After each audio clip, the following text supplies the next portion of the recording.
The biggest time save in FL Studio has to be making a custom template. That means that when you open up FL Studio, you will immediately have everything you need ready to go. You are losing hours of your precious time if you build your projects from scratch. You might be asking yourself, what should I put in my template? Well, let me show you.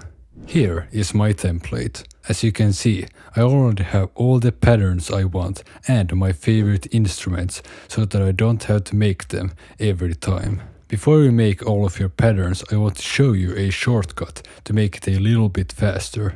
Ctrl plus Shift plus C duplicates a pattern so that you don't have to move your mouse over here every time. For the instruments, you can use Ctrl or Shift plus any letter, which selects the first instrument starting with that letter.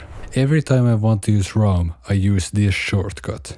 Now that you have all of your instruments, you can select all of them and use Ctrl plus L to put all of them into mixer tracks. Now that all of the instruments are in mixer tracks, you want to group some of them into so-called buses. This means that you send the signals to one mixer track. For example, I have buses for bass, chords, melody and drums. By doing this, you can use effects on all instruments at once to make them fit together. The chord and the melody buses go into reverb buses. I also send the signal of every mixer track to one bus with half a second of reverb. I have a mixer track for my vocals that automatically selects my microphone. I have EQ on every track because I use it on most instruments. On the master bus I have saturation, compression and a limiter at 1 dB so that the volume doesn't go above that limit. Now that you have made your template,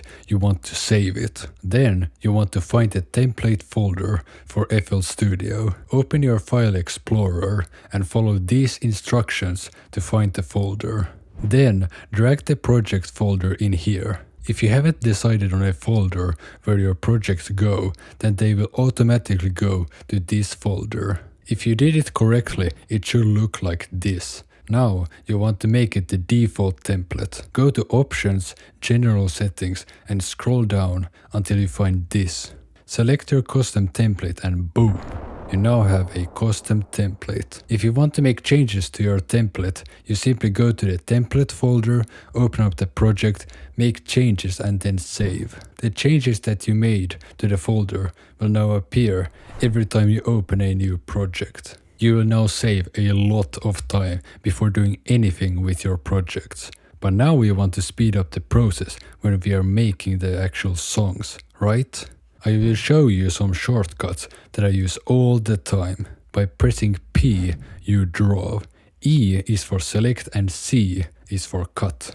If you select things in your arrangement and press Ctrl B, it will copy-paste the selected items directly to the right. If you select an area and press Ctrl plus Delete, you will delete everything in the selected area and move everything on the right to the left. If we again select, but this time press Ctrl plus Insert, it will add space. If we for some godforsaken reason want to do the same thing, but also cut the selected items, press Alt-GR plus Insert.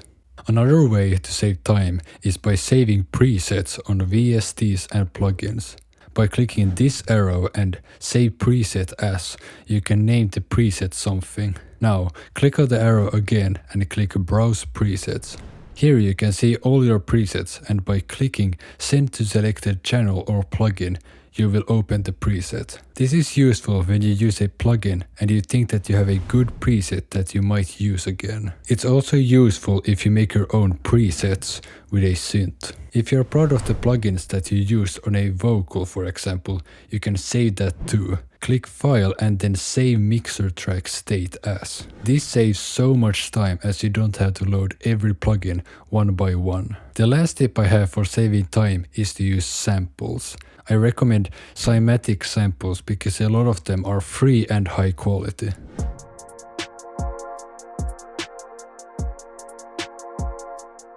You can also make your own samples to define your own sound.